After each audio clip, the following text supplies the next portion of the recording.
that was one of the pieces. Oh, we're live streaming now.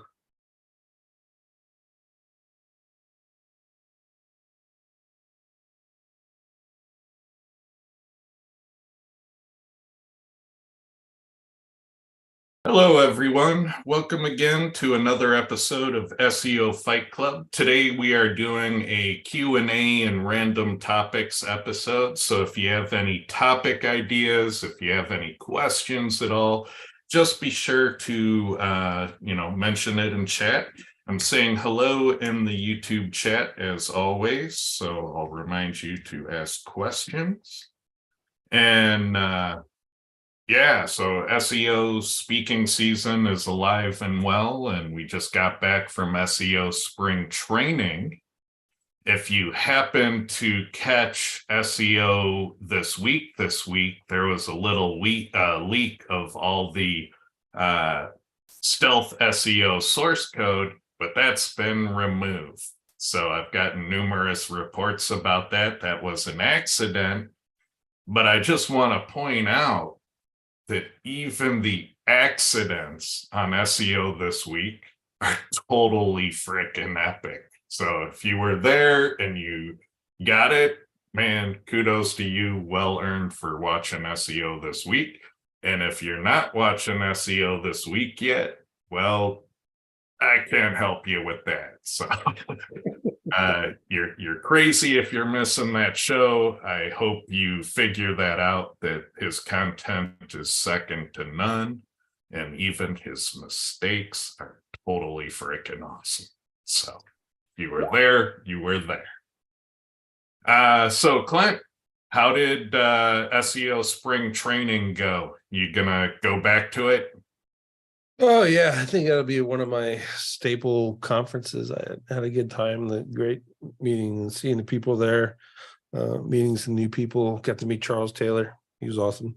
That guy, funny looking though. Yeah, it was a pretty epic event. Like it's definitely it's definitely competing in my mind for best conference experience. Like, it was pretty cool. It's up there.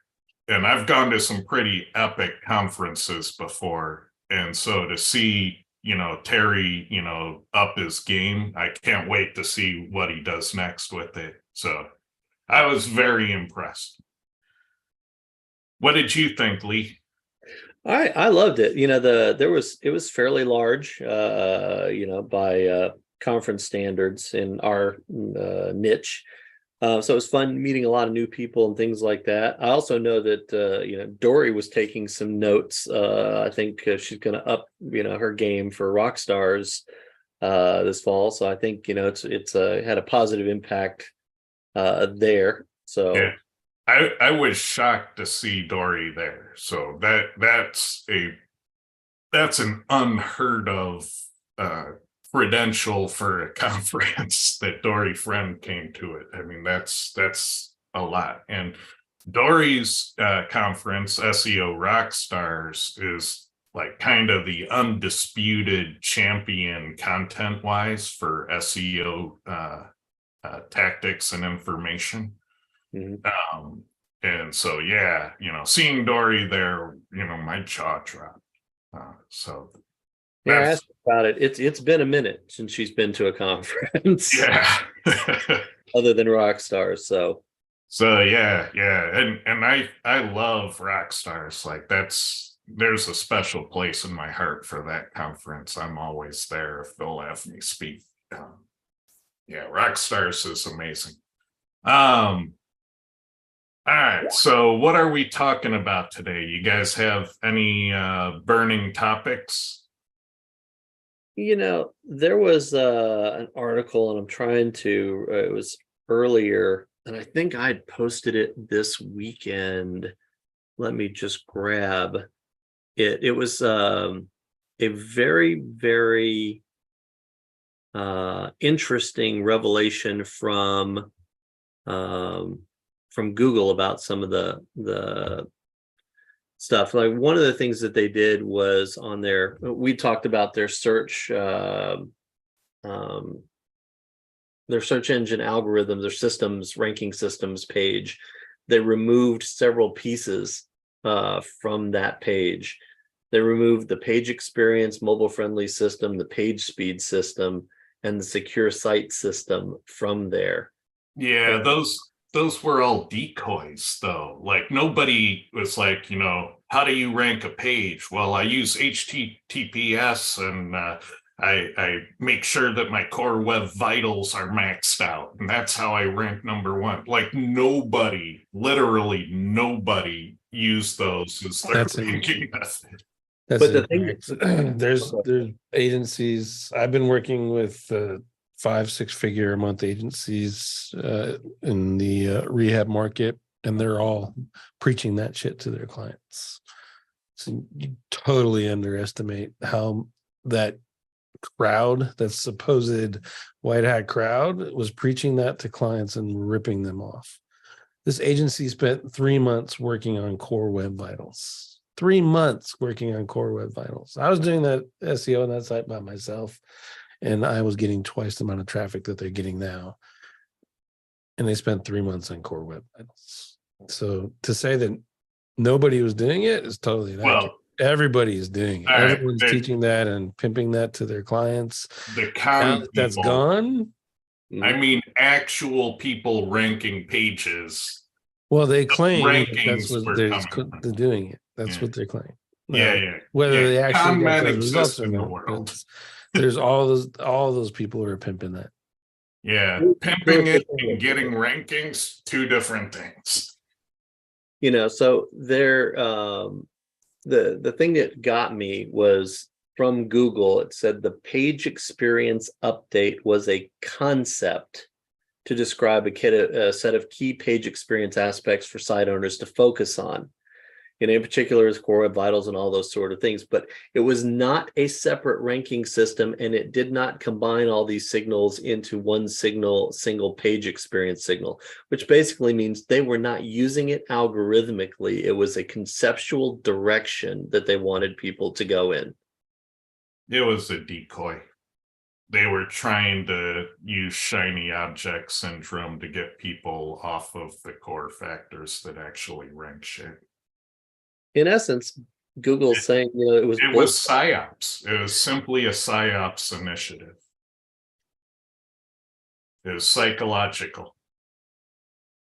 And we knew that when we initially went into the source code and we found a fucking random number generator. Mm-hmm.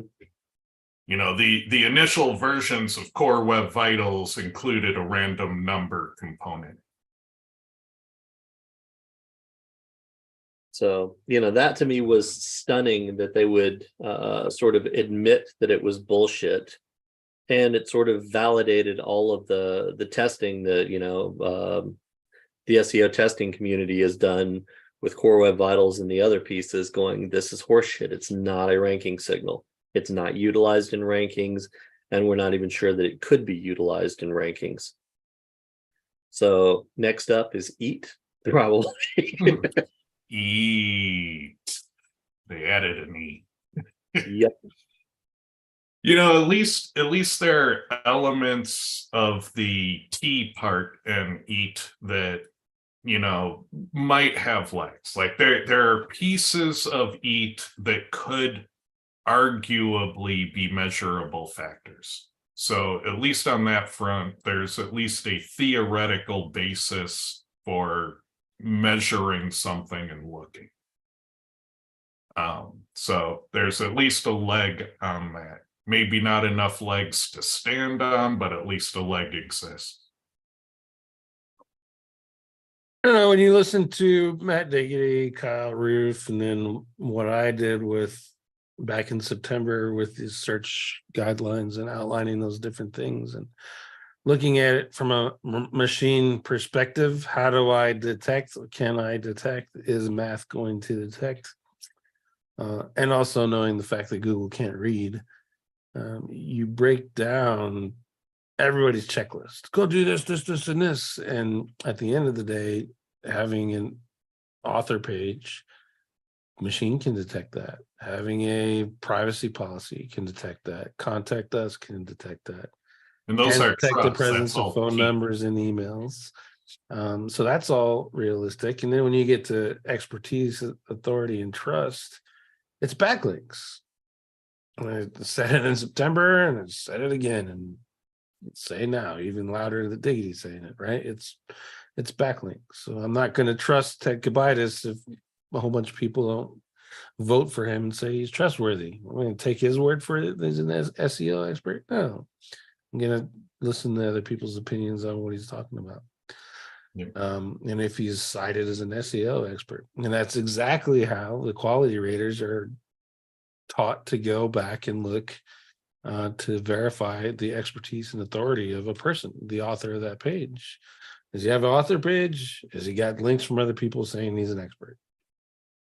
So, I mean, there's legs to both sides of that argument, but I don't, where Kyle is all, oh, you got to have all this stuff, rah, rah, rah. It's not backlinks. And Diggity's all, it's all backlinks. And he did mention the about page and that stuff in Diggity's defense. I think it's a mix of both. I think they're both onto something, but neither of them is totally reliant on their one thing that they're pushing. So I have a question for Terry Samuels. All right. And you can feel free to say not gonna answer. That's fine if you don't want to answer it. But a lot of people have been asking me about ranking a blank page with Schema, and I wanted to hear it from you, what you thought were the parts of what you did to do that lifted the most weight. Good morning, everybody, by the way. I personally think it's all the schema. I think basically if you look at how schema is minus, H1s, H2, stuff like that. If you do the schema the right way, you basically put the web page in the schema. So it's always been my theory, and I have no way to, well, I have some ideas of how to figure this out. I talked to Lee about this a couple of times, but I believe that if the schema is done right, Google, Yahoo, Bing, whoever knows enough about that web page, they don't need to continue to crawl. So that's a theory of mine. Now, there are tests that I can put some stuff on the bottom of the page on the public side and see if it crawls and ranks and stuff like that. But I personally believe that there's enough information there in the schema to not only, index the site, but give the site credit and then start ranking the site. So I just think it's the whole thing. So my description and ambiguous description, that's 3,000 words. So there's 3,000 words on that page. So whether it's on the public or in the code, I don't think it really matters. I think this test proves that. So, and we all know we can hide text. That works. Display none, all these different things that work. So, but yeah, I think that there's enough information in that schema to produce results from when it gets crawled, and it goes up every algorithm. I think last time I checked, it's ranking for like 65 terms, and that's national and local city terms and service. So, and so do you think you could characterize it is like, wow, you could SEO a page from it, or is it not that strong? It's just something Google's. Yeah, no, I don't think it's that strong. So like I said, I picked a good term. It is an exact match domain. So there is some advantages going in, but even still, it still outranks things like Cox and stuff like that for that term. But I don't think it would have the same, I don't think you could rank a blank page for, Dallas Plumber. I don't think it's going to give you the internal structure that you need to give that page the extra boost. But the fact that Google is capable of indexing a blank page for dozens of keywords is kind of proof that you ought to not be neglecting it. Exactly. I tell people, I was like, look, it's a bonus to me. So when we get a schema project from an agency, then I look at that as whatever you've already done. It's going to do one of two things. It's going to show Google how shitty your site is, or it's going to show Google how good your site is. So, and I really have a, pretty adamant about the fact that it never hurts, except for the fact that it might bring, information in that you have 19 H1s on your homepage, and Google never found out about that before. So it's going to cause a new crawl, guaranteed. So, and it could help when you have bad on page, but it also, can definitely raise a red flag, so to speak, of how poor your site is as far as structure or whatever it is. But it's we've done tests over and over again. I just built another schema only site. It's only about a month old, so we're doing a separate test to see if we can get the same effect from a new kind of test, new domain. This one's 4 years old, so it's been there 4 years and it keeps going up every algo update. So I'm even getting some age domain going on now. So, hope that answers the question. But yeah, I truly believe it's the information in the schema that's important. That's why Yoast would never rank. Rank Math Schema will never rank. It just doesn't have enough information. Doesn't have enough of the abouts and mentions and knows abouts and same as's and all the stuff that I think really brings the crux into the schema. And just briefly, how does it feel to have aced a conference? Man, it's humbling. And we're still trying to recuperate. We officially ended a week ago. Merlino just left Saturday, so it continued all week. Rayburn stayed until Friday, and so it continued on, which was awesome. But we're very proud of what had happened. We're very proud how it came out, and it's just going to go get better and better from there. So thank you for the compliment, Ted. Thank you. Yeah, it's amazing to watch. So. All right, so we have some questions here. Don't want to fall too far behind on the question side. Let's see, we have a topic idea to not talk about AI. So we'll see what we can do, no promises. Let's see, once you put schema on a page, how soon do you usually see any improvements in rankings? Well, I think it depends on what schema elements you're doing, because some schema elements have a hardwired presentation in search results. So those schema elements, I would imagine, are pretty fast. And some schema elements will impact how your content is shared on different networks and how it's presented when it's shared, and those things would be immediate. And then, some schema is going to be taking accountability and trust factors, and I imagine those get processed more slowly. And some schema is more speculative for SEO tactics and those things, who knows? So I'd say it's probably, depending upon what you do, it could be next day, it could be 6 months. What do you think, Lee?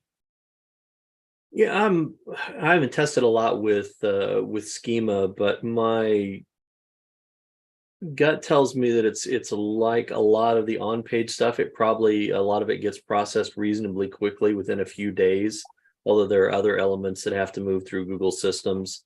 So that would be my guess on that. But I know Clint does a lot of that and Terry does a lot of that. They'd probably be the ones who could answer more authoritatively.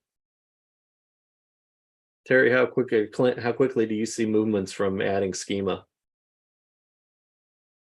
Well, the quintessential "it depends" answer. Do you resubmit it to get it crawled out after, or you just leave it alone, et cetera, et cetera? But it's just like an on-page change that happens usually in a week or two. Right now, you can see that result from that work being done.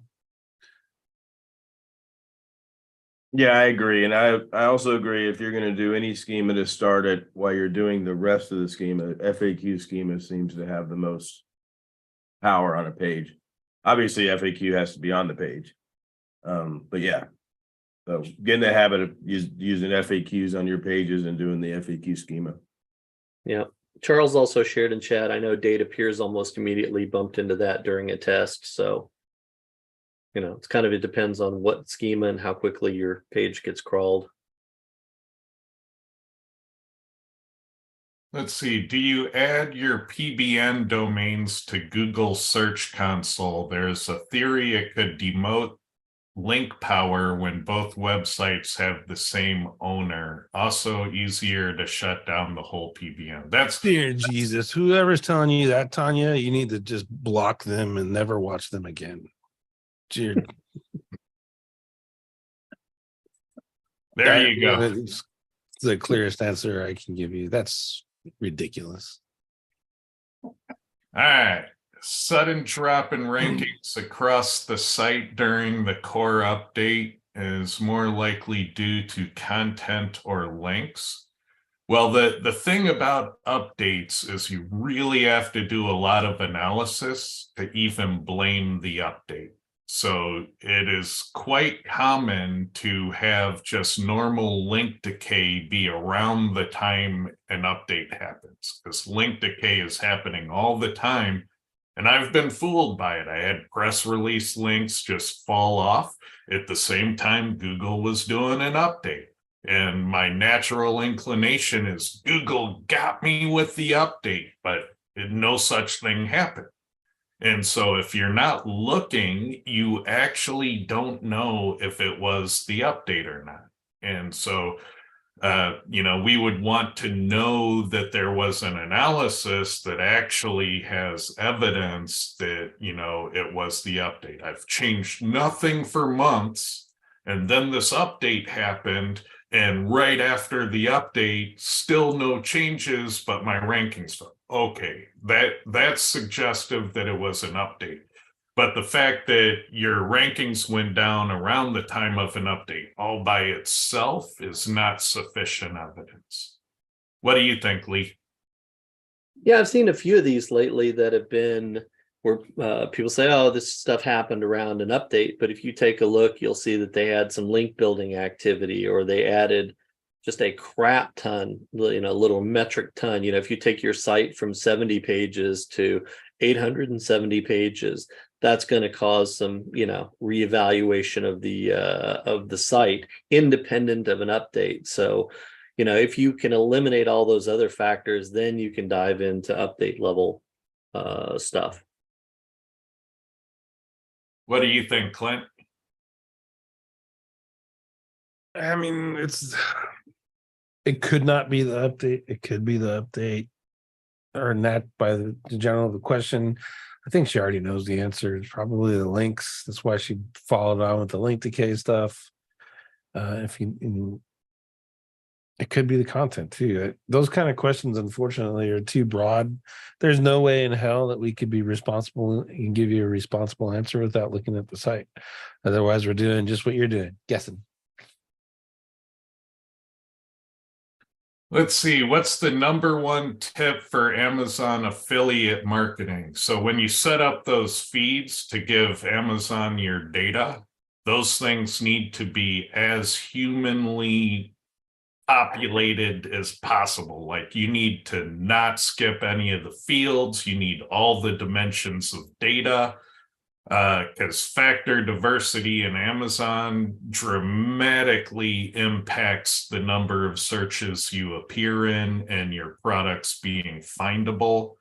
Photography sells. So oftentimes whoever has the best product photos often wins the clicks and gets the sales. So if you're just using the same manufacturer product photo that everybody else is using, you're not going to stand out. You're going to blend in. So you need to figure out how to stand out and make your version of the exact same thing look much more amazing and better than the stock photos that everyone else is using. And that's just the nature of the beast. And I'm sure there's a lot more ins and outs to little tactics and tricks. There's Black Hat Amazon, so don't think for a second that people aren't placing orders and then canceling them company side through customer service to amp up the sales velocity on Amazon's algorithm. That shit happens all the time. It's against their rules to do that shit, but Amazon doesn't know if your customers are real or fake, or if you refund outside of the ecosystem. They just don't fucking know. So yeah, you have to be careful, but definitely, photos sell in ecom. Number one factor in ecom, hands down. You get the photos right, shit sells. Any ecom advice here? Anybody want to chime in? Rank number one. Not a lot else. All right, that's the best we got for you.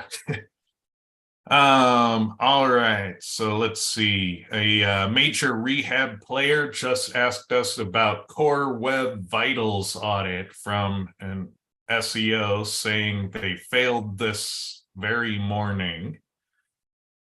Asked us if they should take action. I think that's going to be a resounding no. They've already invested bad money, and they're never going to get that opportunity time back to work on other things that can move the needle and make their customers actually happy. My question to them would be to contact their customer service and ask how many complaints were about Core Web Vitals related things.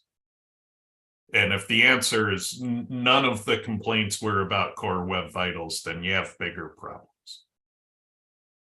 Yeah, I think Clint works in rehab and he's done work in Core Web Vitals just for entertainment value. Clint, what do you think? Dan's he's an SEO for one of the largest rehab directories, and a couple of the largest rehab centers. So that was more of a comment on the earlier discussion of Core Web Vitals than a question. Cool. Wow, a random number generator in the code. They don't even care to hide their BS anymore. They eventually took it out or hid it. Eventually. But it was like after like year one. It was in there for a long time. And I didn't dive too deep. I don't know the full impact of what their random numbers fully did, just that a part of the score, one of the scores was based on a random number for about a year. And yeah, that was disheartening to see, because people were treating it like it was the holy grail, and there was just a certain amount of randomness in it. That really killed Core Web Vitals for me, was to see their JavaScript library had a random number generator in it. Man, took the wind out of my sails on that for having any legitimacy. So yeah, and after that, I was like, it's all about the ranking impact. If there's no ranking impact, it's nothing. It's a zero. It's a waste of time. It's a scam. So we kept waiting for the ranking impact. I did a study, Lee did a study, Clint did a study, other people did studies. Nobody could get it to move the needle on a nothing keyword. That's Core Web Vitals. All right, so I started to backlink a new domain, and the traffic dropped and fell from the SERP and certain keywords. Any ideas? Started to backlink a new domain, traffic dropped and fell from certain keywords. Well, Google will test you if they don't think you're, if you're kind of relevant, but you're not really relevant enough, they'll test you. And so you might be seeing that initial testing. Oh, new page update, new page. Let's test it for these words. And you didn't get any clicks, and it's like, all right, put it in the pool of shit that's just inconclusive, and you fell out. So make the page more relevant, like amp up the tuning, see if you can break in. And so one of the things I like to talk about is, what does it take to break into a keyword? Because some keywords are harder to break into than others. You really kind of have to prove the page in some way in order to get into some of the toughest keywords. And so being tested for payday loans is not the same thing as being, top 200 for payday loans. Because if you're top 200, you're in it. Like, you can play the incremental, let's SEO the page up. But if you can't even get top 200 for payday loans, you're not in the game. It doesn't matter that your page is tuned for it. You're not playing the game. So you got to break into it first. And so, before you go for number one, at least try to get into the top 100. Because once you're there, you're at least playing the game. What do you think, Clint? Yeah, I agree. I don't have much to add on that. All right. Let's see. Got a new site, less than 6 months old. I'm buying good links and publishing 6 to 8 articles daily. None of the pages are ranking. Ouch. Ahref says I'm gaining 2 to 3 keywords per day. That's still not anything to brag about. Do I just persevere? No, I think you're doing lather, rinse, repeat on an unproven methodology. You should do a one-page website on a keyword you're hoping to rank for, and you should keep experimenting on that one-page website until you figure out a formula that works. Then once you have a formula that works, then you lather, rinse, and repeat. But you've gone to lather, rinse, and repeat far too early. What do you think, Clint? Yeah, I mean, at that publishing pace, there's no way you're optimizing that content very well anyway. Keyword research, I bet you're cannibalizing yourself, etc. I mean, and that falls into, if you build it, they will come. Well, that it doesn't work that way, only in movies. So I'd stop publishing, go back and re-optimize that content. What do you think, Lee? That was exactly the way I was going to go. At that pace, if you're putting it out, I mean, even if you did that for 30 days, 6 to 8 a day, you've got 200 plus articles in a month. And if you're not getting much in the way of rankings on that, you've got to go back and redo those pages and start back from ground zero almost on those. If you can't take the pages that you have right now and get them to rank, there's no reason throwing up hundreds of pages of additional stuff. Any thoughts on Google Magi? Google Magi is Google's announcement that they're going to throw out the search you know and love today and invent something radically different, never before seen, to replace it. And I would just like to say that talk is cheap. But it's going to drive out a lot of white hats that do as they're told, because they do not have the skill set to adapt and pivot. And the rest of us SEOs who know how to identify best practices and do analysis and can figure out how to optimize the system for something, like, we'll probably do just fine, because we're pretty good at figuring out how to work with new shit. And the only way you can figure out how to work with new shit is you have to find the limits of what it can do. If I do at least this, I can break in. But if I do at most that, I get this outcome. And if I poke the bear like this, it gets angry. But if I poke the bear like that, it doesn't seem to notice. If you're unwilling to do those things, you're probably going to have a very hard time in the coming years. What do you think, Lee? I think there's a lot of speculation out there. I mean, clearly AI is changing the game. Right now, as it sits today, Bard's a shitburger, and OpenAI's stuff looks great. And there's a lot of other development going on. But Google is still the dominant search engine globally.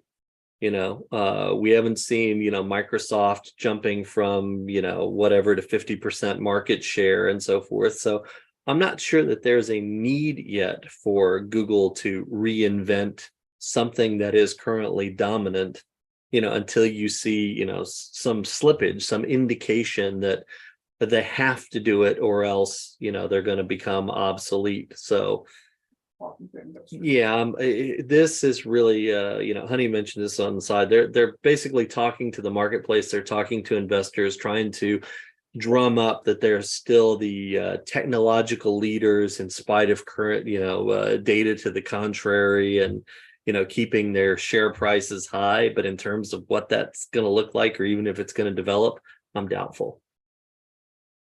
Any thoughts on Magi, Clint?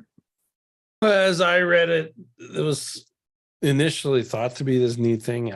Their pace with AI is such trash. I mean, that's probably 3 to 5 years out, be my guess, before they would be comfortable enough switching over to a whole new thing.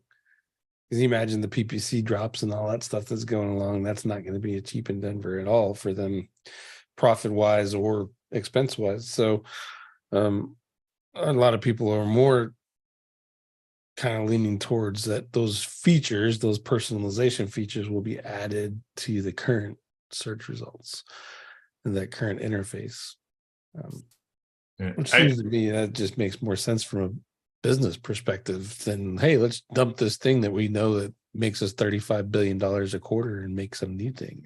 Just because we want to be on the cusp, said no responsible businessman ever. So yeah. I think if they build it as a productivity tool for actually doing practical work with AI, and they really double down on making it useful to do practical things, then it'll probably be a really cool addition to their suite of tools. As a replacement for anything, I don't think it is a replacement. I think it's a new product. Like, you don't replace a spreadsheet with a text editor. I mean, they're two different things. And so I think Magi is very likely to be just so different from search that why wouldn't you just have both? So Clint is totally right there. It would be stupid to replace what they have on a gamble. All right, so moving on from that one. Do words and schema contribute to keyword density on the page? I mean, you'd have to run a test for that. That's already tested it. Yes, it's yes and no. So FAQ schema, Q&A schema, how-to schema, yes. The rest, no. There you go. Tested answer. All right. What are your thoughts on using cloud sites for building links? I think it's a terrible idea. Run away. I would echo that. Go ahead. Any thoughts, Clint? I mean, all these services and stuff, I've tested it. It works, but it's a lot of fucking work. So, yeah. And then a lot of these tools that are coming out, I mean, they're building things that are overkill, in my opinion, to keep it simple, stupid. And things like Yaks and that, building full-on sites, and that's just too much. So you got to find that balance. Yeah, a lot of things work in SEO, but that doesn't mean everything is worth doing. So I think what you ultimately need to do is to figure out, can you make good money doing a thing? The fact that it works technically isn't enough of a reason to do a thing. You have to, can you make money? Is it going to kill your profit margin? What does it do to the opportunity? And only you can do that analysis, because only you know what your margins are and what you can afford to do. I mean, cloud link building is cheap. Of all the methods, I mean, it's damn near free these days. So hello, this is just a pinball site you sent me. This is what it looks like. Oh, I don't know where it's hosted at, but this is the stuff. I'm gonna mute him before he shares a secret. All right. Let's see, where were we? All right. Does the rate of acquiring backlinks matter? I've heard different opinions. Well, here's the crazy thing about over optimization. off page and on page. It's like whatever threshold you say gets a penalty, we can always find an example on page 1 that violates your rule. So that's like the law of over optimization, is we can't seem to find evidence that it's real. And so there is going to be a website out there that's ranking on page 1 that acquires links at an amazing rate. Like, imagine how fast ChatGPT acquired links. Extreme example, but they didn't get penalized. Imagine how fast a breaking news story on a major news network acquires backlinks. Again, extreme example, but it shows you what's possible.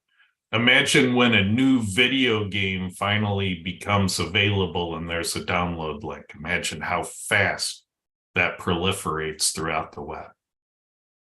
So, there are natural examples of very fast acquisition rates, and they're not inherently bad. And so, keep that in mind. That can you trigger it though? Do you have the right things in place that Google would say, no, this might be legit? Or are you going to signal to Google that you're a one-trick pony that's just doing backlinks? And there are web spam algorithms designed to detect one-trick ponies, MC4. We've spoken about it before. And so it's very likely that if that's all you're going to do, that it's probably not going to end well. But the real question you ought to be asking is, if these other sites can do it, why can't I? And then you need to realize that there's a reason why they can and you can't, and you need to sort that out. What do you think, Lee?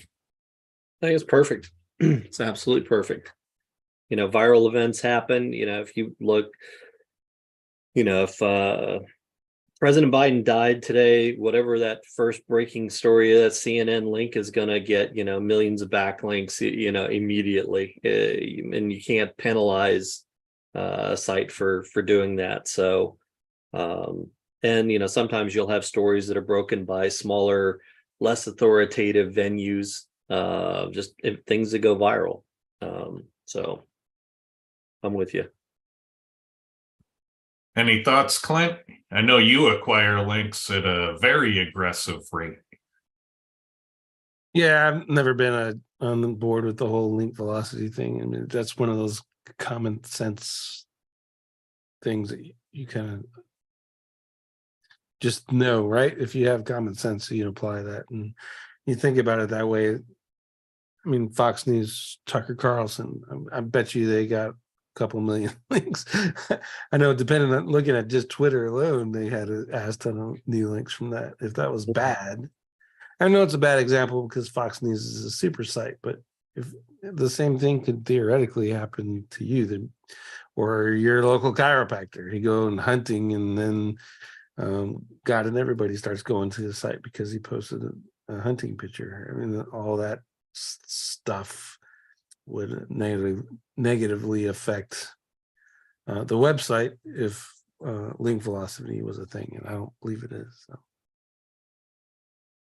How do you guys prevent backlinks from indexing then de-indexing? I generally don't care if my backlinks are findable in search. So I'd almost prefer that they're not. Like, if you think about a press release, it's duplicate content, so it's largely not going to be findable in search, but it's still in the link graph. So if your links are in the link graph, who cares if it's findable in search? Like, they're unrelated ecosystems at that point, in my opinion. Thoughts?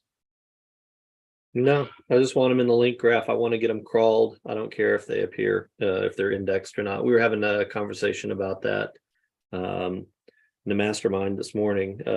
Somebody's worried about that. And then I said, why do you want them indexed? And they're like, come to think of it, I don't. They just need to be in the link graph to do work. All right. How do you approach internal linking through Schema? All right. I've never played with that. Your thoughts, Clint? I'm saving that for SIA. Uh-oh. Your thoughts, Terry? Oh, you're muted. Throw me under the bus. Yeah, I mean, I tell people to set it up like you would your normal silo on your website. So if you're talking about, at least for me, a lot of people know I'm heavy into siloing. But if I'm talking about a web design page and I'm doing a web design schema, my internal links in Schema are going to be to my other web design pages. So the only difference is you don't have anchors. So it's just, but you can do a lot of things around that also. I'm actually putting together for the people that went to SEO spring training, we're going to have a Schema class in a week, and all that's going to be covered in how to go around and find the best internal, whether it be service pages or whatever that you want to connect together. So like my web design, I have 11 web design pages. So they're always internally linked together, and they're also internally linked together. They're also linked together in the Schema. So I approach it the same way. Obviously, organization schema or your site-wide schema, professional service or whatever, then you just treat it like a main nav. So, you have your service pages in there, you have your about page, your contact page, I do include the privacy statement and the privacy policy and the terms and condition. Because again, I think that's important. And if I put that in the schema, they don't need to continue and look for it lower down on the page. So again, just treat it like a normal, treat it like your normal, well, hopefully you're doing siloing correctly, but treat it like your normal silo system. So there you go. See, do you guys actually fight on this show? We do rarely about stupid shit. They used to before Lee got involved. Lee's the temperamental one that keeps everything together. I'm sensitive. The problem with fighting on a show that's largely about SEO testing is eventually we all have to come back to reality. It all comes back to the data and the results people get and what works and what doesn't and where the rubber meets the road. And that's really a consensus building framework. So you're right. We largely agree nowadays. But there is still a fight. I try to fight Google to get them to do the right thing, despite them not wanting to ever seem to want to do that. I try to fight white hats and their ignorance and their reluctance to look at the evidence of things and to prove things for themselves. There is still a fight. It's just that the fight shifted from between us to us versus them. And so we still fight that. I think on that one, the way back, you had talked about something. It's a fight to get quality information out there, and that's kind of you're right. It's where the rubber meets the road. I mean, Clint can say something. I'm like, you've tested that, and he go, yeah, and I go, and then I'll go off and implement it and see how well it works and so forth and so on, and go, damn, that's good information. And that's really where it comes down is. We all have opinions, and we will generally preface them with, this is our opinion. I don't have tested data on this, or I don't have analysis on this. But then oftentimes we do bring it to each other, and then we'll interrogate each other's data and, question the stuff, to try to get to repeatable, tested information that we can take and use it to rank in SERPs. So. What were you saying, Clint? I would for me, SEO Fight Club is kind of towards what Lee said, is getting out the right information. I mean, in your case, as I see it, you're off on this whole I want to be an evangelist thing and rah, let's get Google, and you run around and you blog and you find all the negative stuff and et cetera. And to me, it's tiring, and I don't want a part of it anymore, to be honest. I like finding new things, seeing what they could do for me, and then telling other people, this is what I did. Go test it and challenge them to do it for themselves. And it creates I don't want to say it creates a group of testing community, but it does create people who are less likely to just take everything for face value and go, that's a good idea. Let me try it and actually see if it works for me versus, oh, this didn't work for me. This is the worst software ever, et cetera, et cetera. This method sucked because it didn't work for me. I mean, maybe it was never intended on working for you. That's the purpose of testing it. And that change of thought process and when it comes to SEO software, SEO tools, SEO courses, SEO fucking YouTube shows. Go out there and just build your fucking toolbox.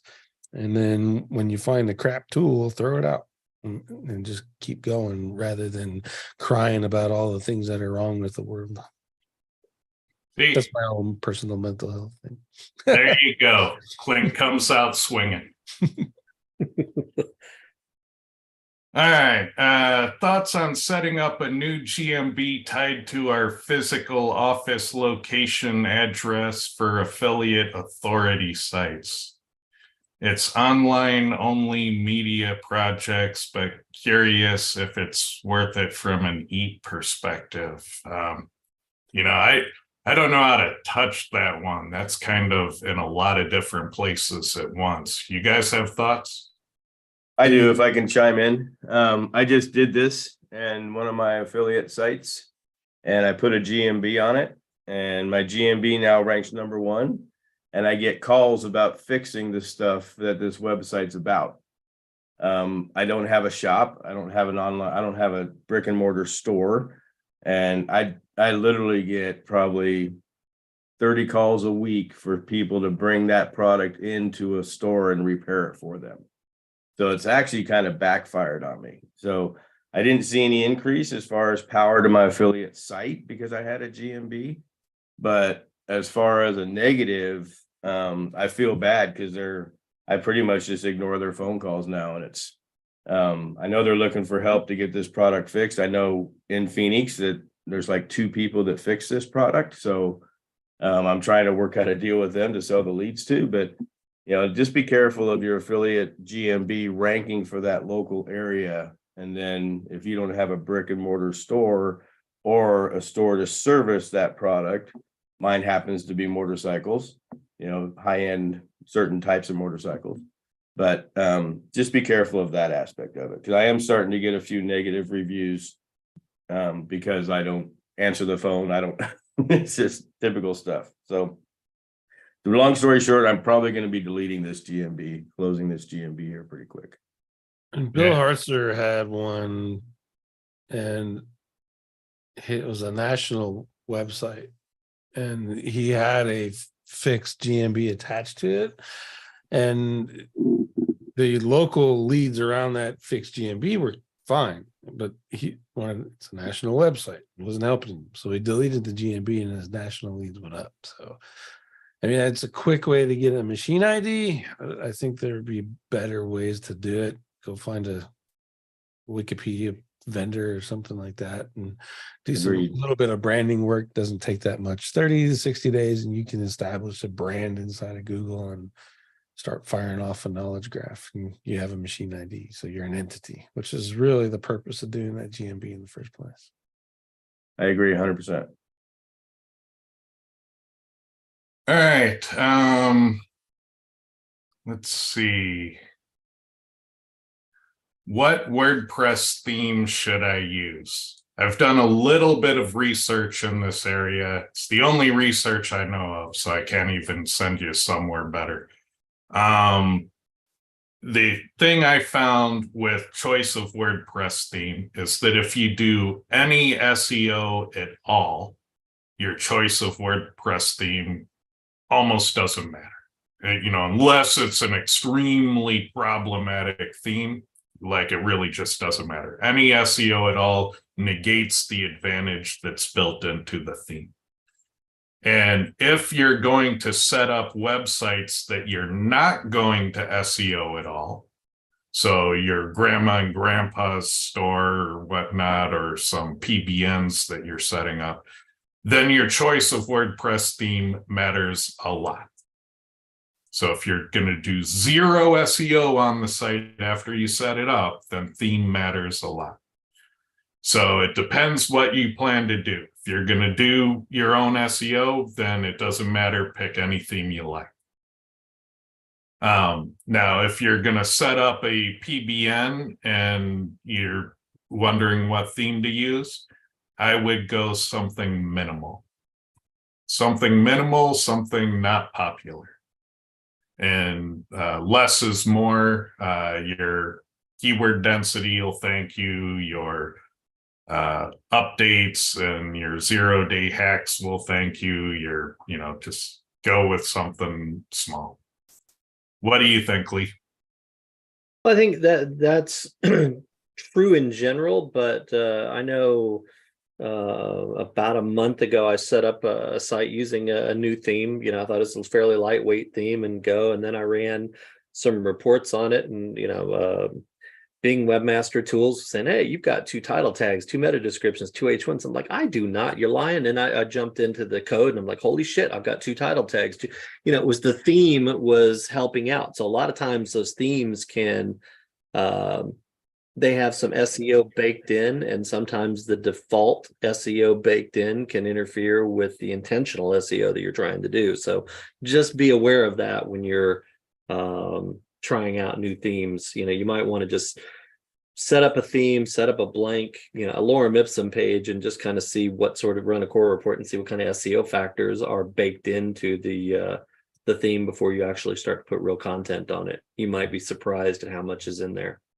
Same with Schema. A lot of themes now are starting to install Schema stuff, and it will conflict with your good Schema. Any thoughts, Clint? Honestly, I'd choose themes based off of usability versus SEO, because once you get a handle on minification and all that stuff, really the theme doesn't matter at that point, in my opinion. Yeah. Terry and Elizabeth, they use, what is it, Astra or whatever. Aveda, Mr. Aveda. Yeah, I think Avada. I think it's a subsidiary of Divi, I'm pretty sure. I use Oxygen. At the end of the day, it's the one you're comfortable using, right? Let's see. Have you ever tested whether MX domain records are a positive ranking factor? No, I'm actually going the other way. I am so burned out on shitty email. I try to eliminate it from all aspects of everything that I do. I think inbox processing is a nightmare. I know that it's great for your funnels and people want to go high level with it, but I'm on the receiving end of so many people's funnels that, man, it's crushing. And I don't see much of a future as every single internet marketer is creating dozens of funnels and forcing everyone into them. That's not going to end well. So, that's my personal opinion. You guys have any recommendations on it from an SEO ranking point of view? And the only thing you didn't say was email is dead, and they've been saying that since. It's not dead. I'm not saying that, but man, I can say I'm frustrated with it. I feel I'm well within my right to be frustrated with it. Yeah.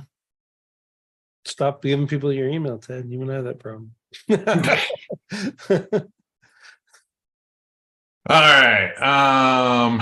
So yeah, we're no help on that one. Run a test. I guess that's where that comes down to. When building links to a new website, should I build links to the home page or a sub page? I would go with the sub page, man. Home pages just get links naturally. They don't need the extra help. Your inner pages are all going to be goose eggs. So, in my opinion, if you have a chance to build links to an inner page, man, number one way to go. What do you guys think? Yep. I was just going to say yes. All right, moving on.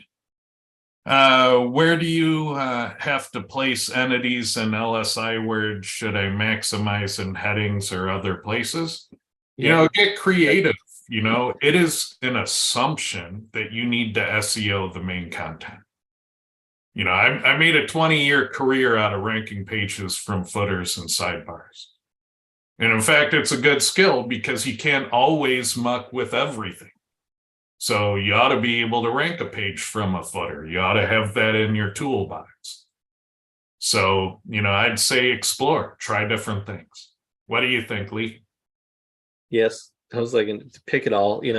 It's you have to test and understand the relative power of different zones, and what you can and can't get away with, and even what we were talking about earlier. A blank page, can rank. And so, what is content? What are the zones on a page that Google looks at? And it's generally contrary to what Google talks about publicly. So you're just going to have to continue to test and understand, the levers that are available to you and on page. Any thoughts, Clint? That's a general question. Where should I do it? By default, in your niche, you're going to have different requirements than what I would have versus what Lee would have versus what Ted would have. So you need to, do the analysis, use a tool or don't, but do the analysis, find out where Google's looking for them in your niche. And then that's the answer. There's no universal put them here. Sorry. They deleted the easy button. Yep. I have a large site with thousands of pages and over 1 million users per month. Congratulations. That's a noteworthy accomplishment. All the revenue is from ads. Well, there's your problem. All right. I found that tag pages are indexed. All right. Not sure that matters a lot, but let's see. If I set no index, we would have about 5K pages de-indexed. So, it sounds like your shit's working. So I would apply the, if it ain't broke, don't fix it. What do you guys think? Yeah, if there's something that's working that well, millions of visitors, I ain't touching shit until it's a problem. And it doesn't look like it's a problem from what they're describing. I think that millions of visitors, all the revenue is coming from the ads, So I'm assuming it's a PP's, like an AdSense site. This is Daniel. Daniel likes asking these vague questions, but if it's an AdSense site, I'm assuming it's information site. The tags are tied in with the information. You could de-index them if they're not getting, if those individual tag pages are not getting traffic. De-indexing is not going to do anything for you.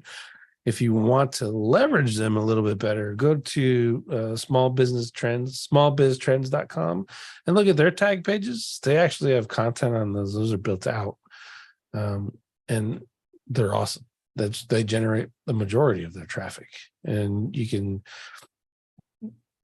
go from 1 million to extras by just changing a little bit of the focus of what the tab pages are. But typically, if I have no intention of building those out, I'll de-index or no index tags and categories.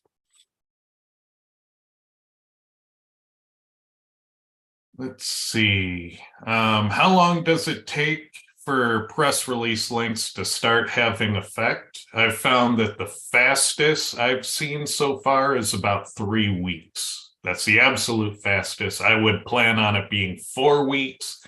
And if Google is in the middle of some massive upheaval, then expect longer. Any thoughts, opinions on that?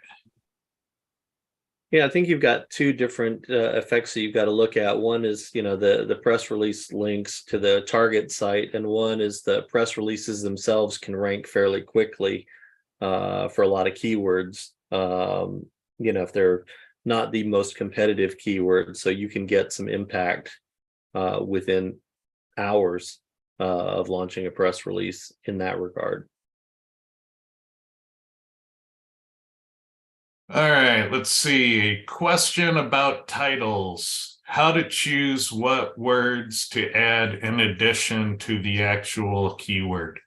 Well, the first thing is if you CRO your title, Google's simply not going to use it. So your page title and your meta description nowadays have to be relevant to what the page is about. So you have to start first and foremost with a relevant title that describes what's on the page. And then once you have control of that presentation and the search result, then you can add small amounts of CRO back into the game. But if you do not have control and Google's not using your title and meta description, it doesn't matter what you do in it. It might as well be a hidden div.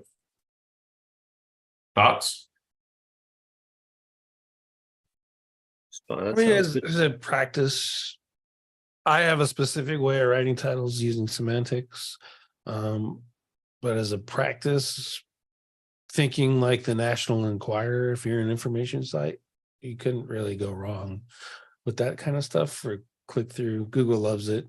You can see the stuff that's ranking now in news and look at those titles and know that it's the National Enquirer going on right there. So that's a good way to think about writing them. If you're in a professional thing, you know the tone of the professionals that you're reaching out to or you're marketing to. So using that writing style would apply. That's a tricky question, but think about it from that perspective. Who are you targeting and what are you trying to get as a result of?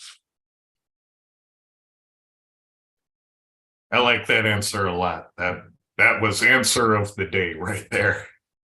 All right. Google Search Console says I have a 404 error. I fixed it. Should I validate it now in GSC or does it matter at all? As long as you have it fixed, you're probably okay. Everybody should be mindful of 404 errors and 500 errors in Search Console. It's one of the most practical things they offer you.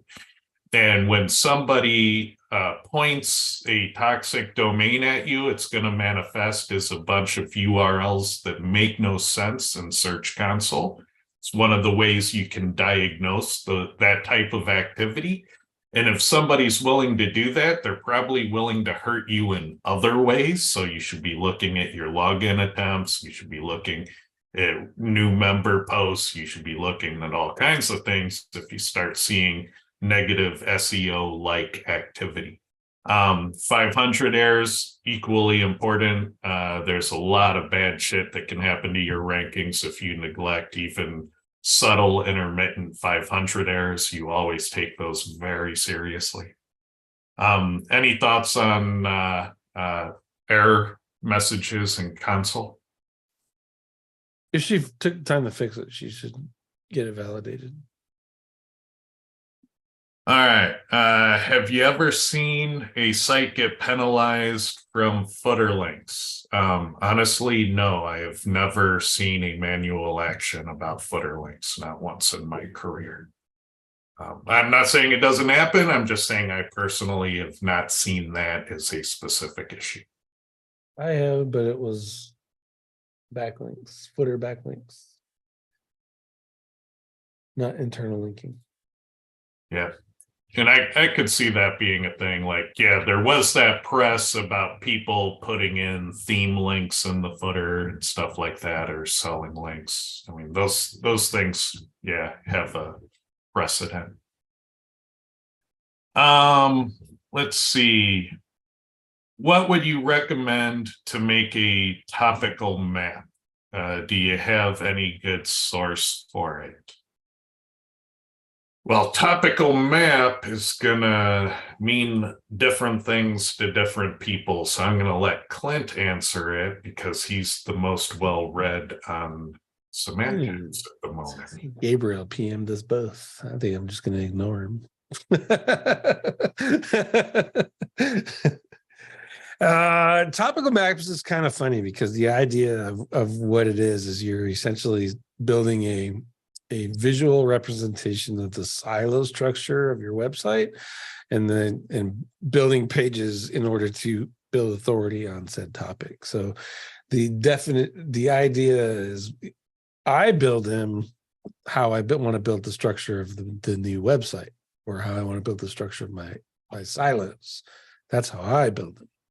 And if you're looking at topical maps and entities for in content, there's nothing better than in links. They have a topical map function in there that is straight up dope, and you can look at that and present off of that, etc. So I think that's the best answer for that. Is first you got to figure out what is the purpose. Are you just making it because everyone says to build a topical map, or are you making it because you want to figure out the silo structure of your website? And in that case, the keywords and the related keywords and your market research is going to tell you what, essentially give you what the topical map is. Follow up on the tags for the high volume website. Wouldn't it preserve some link juice to other pages if I de-index the others? And I would say we can't prove that because we don't know what Google's actually doing in terms of link juice on their end. So that would all be theory and speculation, and you would have to test and get measured results to even have a good opinion on it. The closest we can get is de-index backlinks still provide a boost to your page. So the de-index of a tag page, in theory, the link juice, in theory, would still be moving through. But they're linking right back to the pages that they're used on. So is that really a big deal? Yeah, and the rest of the site is so much bigger than what you're removing. You know, I could only imagine the impact of that being small unless something catastrophic became collateral damage. So Like if you it went off, you delete 5,000 tags, and it turns out that the tag pages were the only thing really interlinking your website. but yeah, that's a big oversight. Yeah. So it would take an actual catastrophe for, 5,000, random pages of a 250,000 page site to be meaningful. I mean, those would have to be like your best pages, or mechanically the glue that held them all together. And I don't think that's what you're describing. All right. Is it okay if I have all my 50 websites and Search Console together? Yeah, if they're real content, real sites, and you're not doing, illicit stuff, that's all fine. I don't think Google generally cares on actual business endeavors that you're hoping pop. So I haven't seen good evidence of doing that. When I do testing, all of my test domains are in one place. I've never had a problem with that. I just don't see an issue with it. And a lot of people, they will actually do the Search Console for their friends and family and everything. And I've never heard of that being detrimental. So I don't think Google is out to get you because you have 50 websites. I don't believe that's their objective. What do you think, Clint? Yeah, that's ego. It's totally natural. It's real business shit to have multiple websites. As long as you're not, if you're linking all 49 of them to one, that might stand out a little bit, but otherwise you're fine. All right, that's it for the questions. So we're 15 over. Thank you, everyone. We will see you again next week, and have a great week. Anything to announce, Clint? Anything coming up? Nope. I'm doing my Quora course. That's going to I'll be dropping that soon. And then we're going to do webinars to promote Quora, get some affiliate stuff, get some money out of big old greedy ass Ted there. Yeah. If you could all go to his Quora Skype group and tell him to update 7.4, please, and make everything work, that would be awesome. Convenient and awesome. Working on it.